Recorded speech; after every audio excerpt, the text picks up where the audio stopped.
Welcome to Inside College Admission, conversations with admission leaders about matters affecting the college-going process. My name is Peter Van Buskirk, and I'm joined today by Rob Springall, who is the Vice President for Enrollment Management at Muhlenberg College. Welcome, Rob. Hello, Peter. It's great to be with you today. Glad you could join us. So before we get into anything business-related here, how are you doing? Is everything okay up your way? Peter, my staff knows I like to go around even before all this started to transpire. When they say, "How are you?" I respond, "I'm breathing, I'm conscious, and I'm vertical, and anything beyond that is a bonus." So I'm doing okay. Excellent. And Well, and that's I would imagine you probably carry that sunny disposition all year, but right now it's got to be a little tough because it's early April, normally a time of relief and celebration on a college campus. You've just admitted kids, they want to see you, you want to see them, and you're excited about the decisions they're making. And of course, you've got thousands of others that are queued up to try to get ready for next year. What's it like on your campus right now? sure. And I'm coming to you today, Peter, from a spare bedroom in my house here in suburban Allentown. Ah, I haven't seen my campus for about 2.5 weeks. During the weekday, when you're right, there should be that buzz, and this would be a great week, and it's beautiful weather here in Allentown today for those prospective students, high school sophomores and juniors who are on break this week or should be on break, as well as the admitted students who are starting to hum around and just check it out. I went out yesterday on a run, so I from my house ran into town and then just turned around and came back, ran straight through campus, and I, looking around, it looked like it was a Sunday morning in the middle of the summer. wow. Uh, I went through the entire campus, even though we have several dozen students still in residence on campus. I didn't see a soul Wow. walking up and down, running up and down Chew Street, which is the main drag Yeah. along the south perimeter of our campus. Must have felt kind of eerie. Oh, very much so.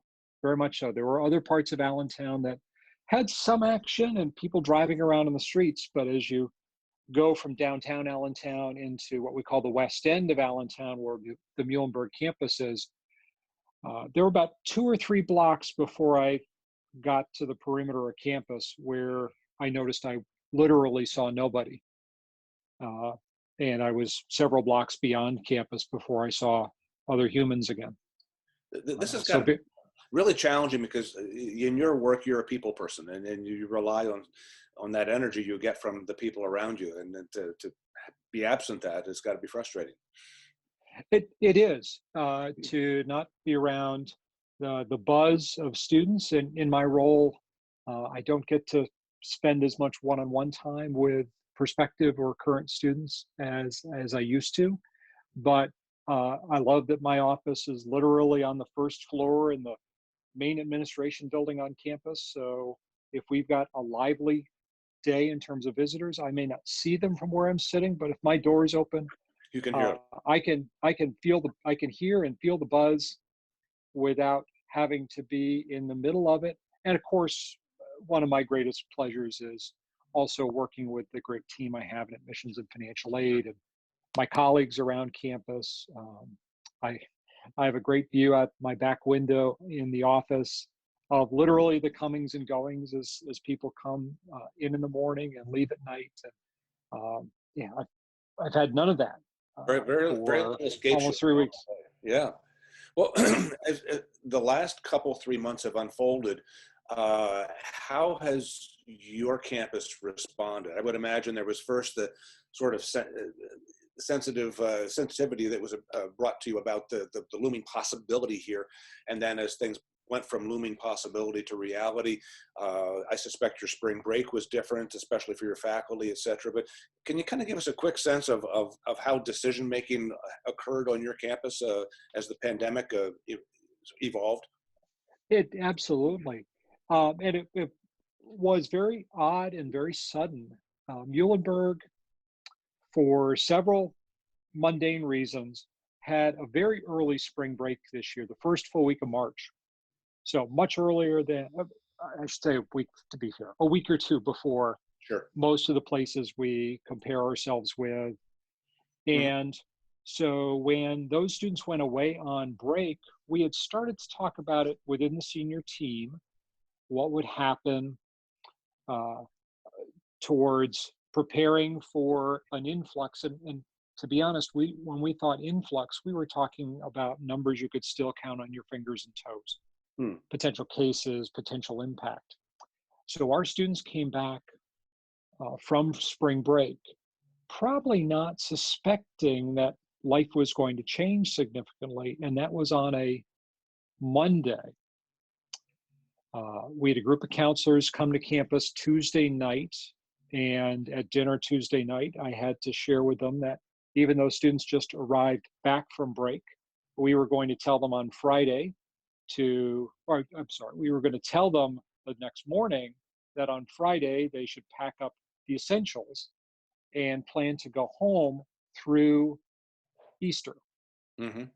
So we were looking at it as, let's get through the emergent crisis, and by Easter, normalcy will likely have returned, we'll be back. And then, of course, while we saw students move away and start to get settled, what we thought would be their temporary situation, within another week or so, we started to realize that we needed to plan as if the whole semester would be scuttled, at least in terms of physical activity on Right. the campus, and we'd have to transition to an entirely virtual environment. So, in one way, we were blessed in that we were together, the faculty, the students, to have those conversations and do it in person to prepare for the transition away, because I know so for so many other campuses, Hmm. that all unfolded what I just described literally as students were going home, and then what they thought would be a 1 week spring break turned out to be a long-term separation from their campus, and Right. they may not have been quite as ready for it. What Not that anybody's completely ready for what we're experiencing right now. Well, that's right. Well, now, from your vantage point, again, this is a time of the year where you've emerged from decision making. You think you've identified the young people you'd like to have in your Mhm. class, but all of a sudden the structure of decision making is potentially changed. What are the biggest pandemic related challenges you feel you face now, or have been facing as you proceed toward the enrollment of the class of 2024? Sure. The two biggest on our mind are what are families thinking, feeling, speculating Hmm. around their personal economic circumstances. Hmm. After we get out of the immediate crisis, we could certainly expect that economically this country is going to see a shock to the system that is hopefully a once in a lifetime event for you, me, and everybody who's directly affected right now. And then the uncertainty as an institution that we are going to experience, because we're looking to enroll a class of about 570 first year students and about 40 transfer students in the fall. And for each one of those admitted students, they are now looking at a different set of decision factors, and their probability of enrolling at Muhlenberg has changed. Maybe for some, not at all or very slightly. But for others, where Muhlenberg may have been number one on the list, it's now conceivable that some have scratched us off entirely. But for others, maybe those students from our tri-state area, which is New York, New Jersey, and Pennsylvania, now they're thinking, "Oh, going to college in California or Texas sounded appealing at one point, but maybe now I'm thinking I'd much rather be close to home in case something happens while I'm at college. It would be great to be able to say, jump in the car, or mom and dad can come get me, Right. and they can bring me right home if something like this happens in the next 4 years, instead of being dependent on flights or trains or buses Sure. where people feel maybe a little less sense of control over their own circumstances." So if all these circumstances are changing, uh, I would imagine that the model building that you do based on uh, the results of past years has very limited value for you right now. It it does. Though we still have a set of models, and the primary one we look at would have us coming in with a very healthy class this year, Mhm. actually a little above target Good. based on the number of offers of admission we've made. But Have, the did you have more offers of admission in anticipation of uncertainty, or are you managing a wait list as well that might be a reserve for you? Great question.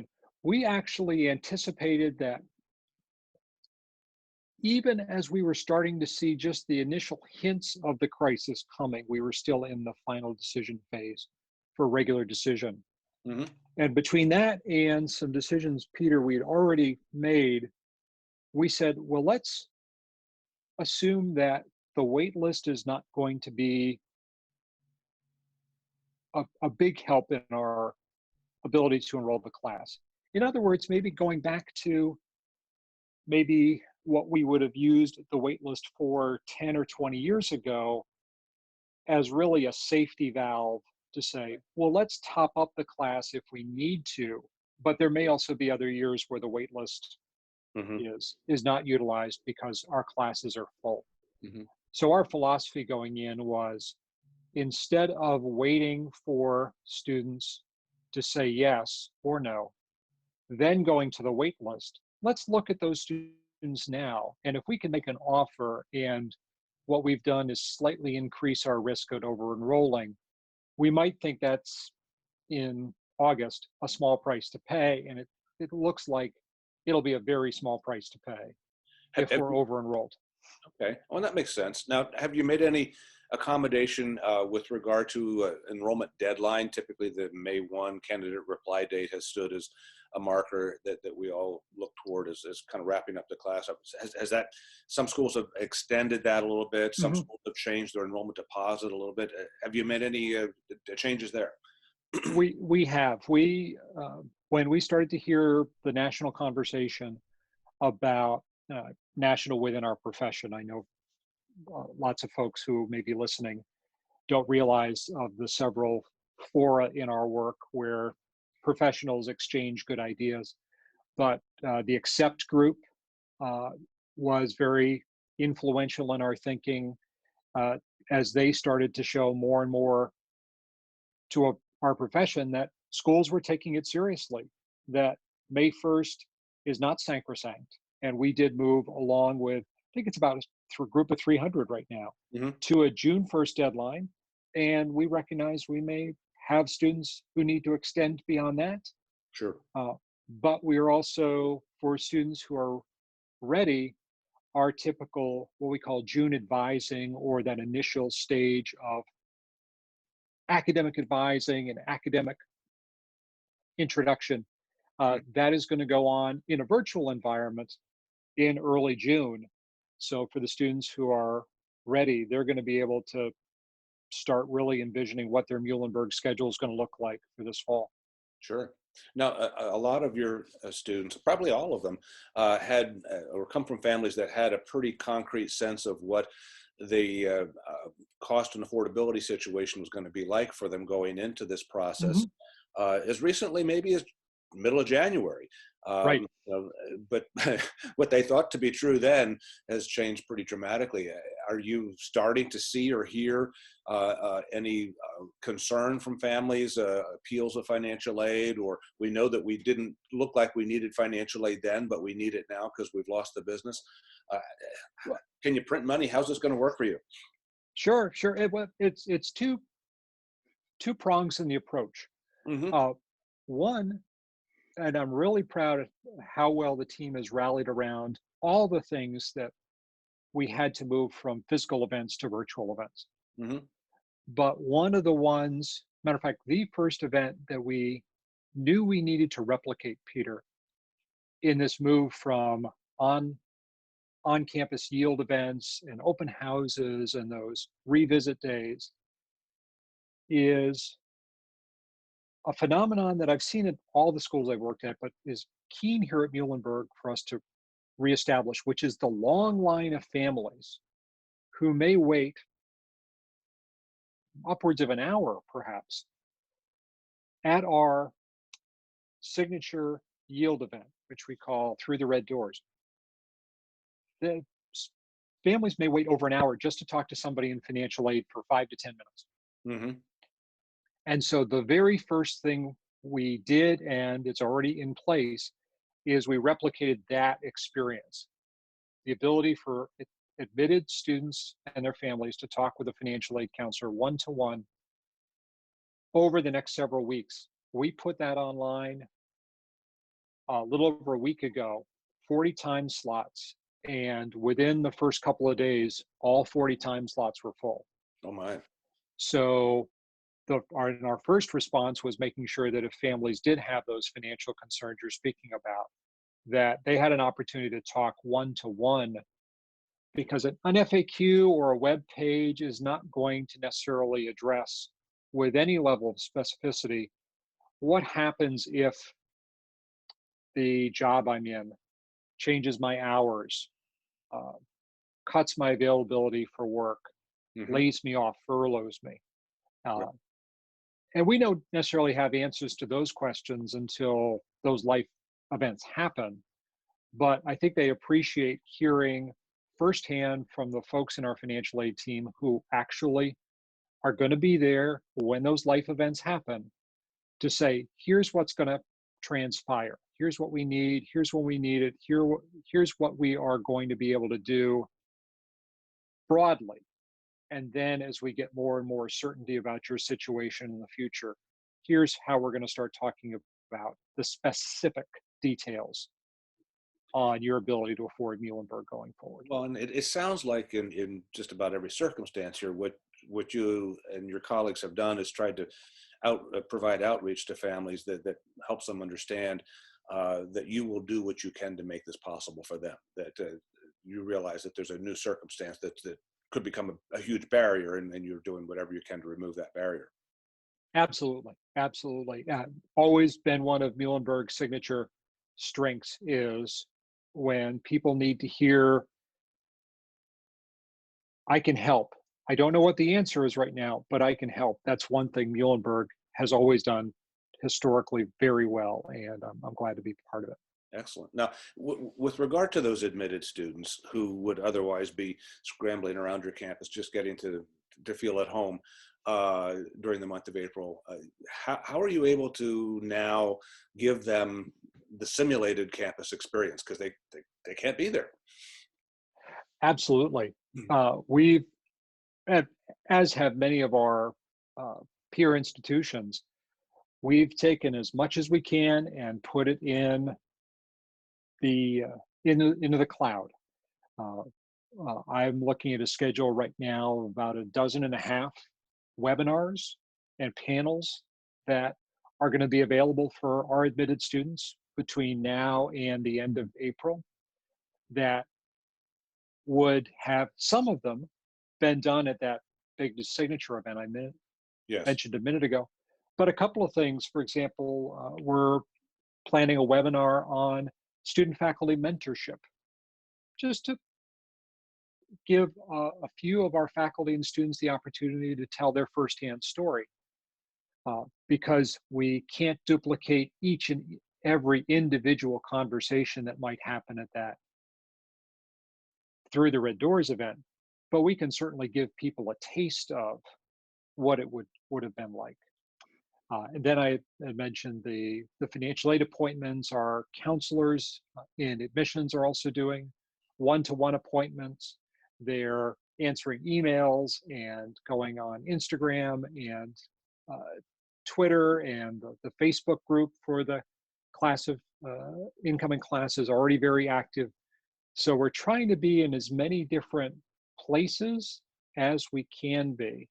Hmm. And then over the next few days, also putting up more videos, and the slow onset, relatively slow onset of this event uh, allowed us the opportunity to put some projects in place before we departed campus. And the videos that were part of those projects will be going online here this week to give people a very contemporary taste of campus in short bites, Good. so that they don't have to sit through an hour if what they really want is just an atmospheric sense of what does Muhlenberg look like in on a nice pretty day in the spring, if their last visit to campus wasn't on a nice pretty day in the spring. Wow. Are you employing drones at all for virtual tours? Uh, we had not for virtual tours, but a couple of the videos we're working on will include some great drone footage that our Office of Communication has has been working on. One of the real things that certain folks on campus have done that really have left us in a good spot, Peter, Yeah. is we didn't realize what we were planning for or what we were shooting all this video and recording, uh, what's called B-roll around campus or Mhm. doing interviews. We didn't know when we'd use it, but it's really nice to have done it. You're glad you have it. That's for sure. Absolutely. Yeah. Absolutely. Is there any speculation, and I realize this might be a difficult question to deal with, but any speculation about when you hope to open the campus again, or you just kind of play it by the medical experts and their advice? Yeah. The more serious answer, of course, is we have to go with the guidance of, especially here in Pennsylvania, of the state and county authorities. Um, this event, of course, is a national event, but here Yes. in the Lehigh Valley, as I'm speaking to you, this projects to be one of the peak weeks for potential community spread. Hmm. So we really have to pay close attention to the local guidance we're getting. Hmm. More facetiously, if I can tell you, somebody asked me that question last week, maybe 2 weeks ago, and I said, "Well, we'll be reopened by the end of May." Mm. As we were thinking about that June 1st deadline you asked about a few minutes ago, Sure. I said, "Oh, we'll be open in May." At this rate, it may be May 51st. Uh, may have to adjust my calendar and tack a lot of days onto May. I think that all of our calendars are starting to look a lot different. I found that personally, each day seems like Groundhog Day, uh, just like the day before, at least at my house. Um, uh, we've been talking about life for the current students and the opportunities to reach out to the admitted students. Have you begun to cast a glance into the future at how you will deal with maybe strange circumstances in the world this fall? I mean, normally going out to meet with juniors and sophomores in their high school visits, college fairs, open houses, case study programs, etc. All of Mhm. that's in jeopardy right now. What sort of contingencies are you thinking about as you look ahead? We're thinking of several different things, Peter. The two that come to my mind first, though, are those students who would probably be on campus today, for example, who are high school sophomores and juniors, who are looking to make their first visit to Muhlenberg, maybe their first visit to a college. Hmm. And we really had to push that off entirely. Um, but the admissions team is starting to work. Matter of fact, they're practicing today. What does a virtual information session sound like? What does a virtual panel sound like? A virtual tour sound like for people early in the college search process? And then as I think about later on this summer and this fall, I think about one of the odd offshoots of the disruption of the standardized testing schedule, even for a test optional institution such as Muhlenberg. One of the things that students won't be doing as long as standardized tests as we normally see them implemented, as long as they're not being held, there's that box where students can opt in and say, yeah, like my information shared with colleges. And Hmm. I know there are probably some families listening saying, don't check that box. Right. Our mailman does not want you to check that box. But we connect with tens of thousands of students who otherwise don't know Muhlenberg exists through that service. I think we try to be polite and cordial and not fill up the email or fill up the physical mailbox. But I've started to think, what if the next SAT or ACT isn't until the fall? Hmm. And how are those students who I'm not able to get through that means, where else are they going to be? Are they going to be in certain online tools searching for colleges? Or are they going to be on my own website? Do I need to do more with our social media recruitment, where somebody who mentions Muhlenberg now sees, oh, I, I got an invitation from Muhlenberg to come to a virtual event. Yes, you did, because Hmm. we saw you mention Muhlenberg somewhere Yep, else. that's right. And do things like that, and probably and things that we know are good practice anyway in this environment where there's so many different modes of communication. Absolutely. Well, now you mentioned testing, uh, and my limited exposure to juniors so far suggests that there's more than a little angst about what's going on with tests. Yep. Um, they've taken the PSAT and maybe an SAT or during the winter, and they want to improve one of their scores. Maybe the math score would be better if they took it again.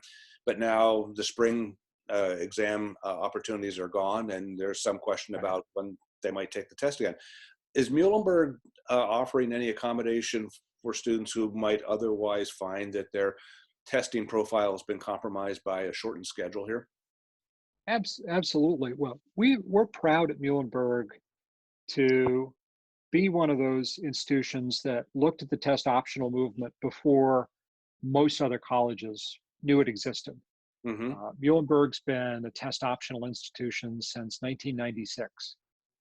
And so we have a lot of experience working with students and families who say, oh, but for my testing, I feel like I'd be a really strong candidate at a lot of institutions.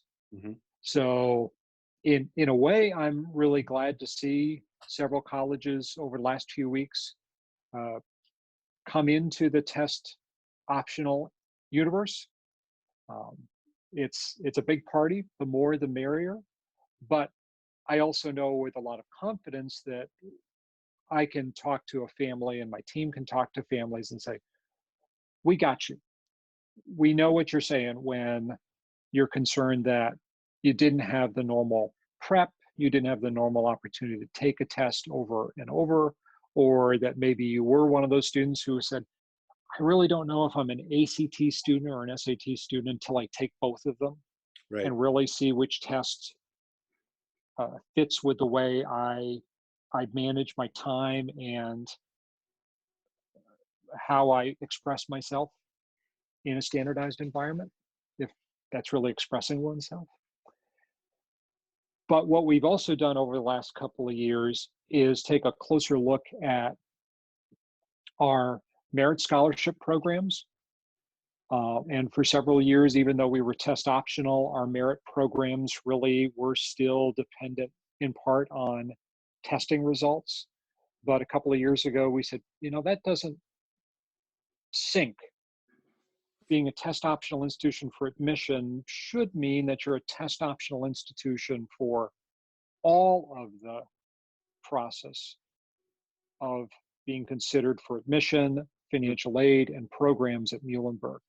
So every year we make more and more steps to make sure that when we say we're test optional, that students can look at admission to our programs, our merit scholarship programs, and special opportunities, and say, I can be judged on many factors, but I decide whether or not the test is one of them. Well, and good for you. My experience in college admission took the road of test option as well. And I have to say, Mhm. the first year that we went test optional when I was at Franklin and Marshall was like a year of liberation. We were free from what I thought Mm, the tyranny of numbers going in, and we could look at young people, and it really led to a different kind of decision-making process that was very healthy for the institution. So good. absolutely. And Right. what I'm hoping is that as places that are like F&M and Muhlenberg, but also places that are really getting a lot of notice because nobody expected, oh, would the University of Chicago ever go test optional? Would Davidson College ever look at test optional, et cetera? Well, they're there now. Hmm. And hopefully that continues to take a little of anxiety out of the process every time another school decides that they're Exactly. going to be part of that group. Another quick thought. We're going to have to wrap up here shortly, but uh, kids who are juniors are starting to kind of look around the corner of this summer to see that the application process will start literally in about 5 months. And a big piece of that application is the essay. Do you think you're going to see a lot of coronavirus essays this year? Oh, I think so. Just a few? Um, well, some, and I don't know how many categories they're going to take on, Peter, but I certainly know, just as sure as you and I are talking, that there are going to be so many families that are touched in a direct way, Hmm. having either experienced a health scare or worse, lost a loved one and a close loved one Hmm. to uh, coronavirus. And I think about, and I've been doing this a fair bit of time, I think about the essays I read from uh, people who were directly affected by the events of September 11th, 2001. And only within the last couple of years has that really started to fade to the point where you don't hear that referred to, because there were so many years where I lost my mom, I lost my dad, I lost my uncle. Uh, Heartbreaking stories. Uh, but I think we're going to see that, and I, you know, hopefully we'll also see some students who are using this time for reflection, maybe discovering a new passion, uh, finding out something about themselves that being cooped up with, the rest of the family, or just having maybe more discretionary time than they would have had. Maybe they discover something new about themselves and do a great job articulating that.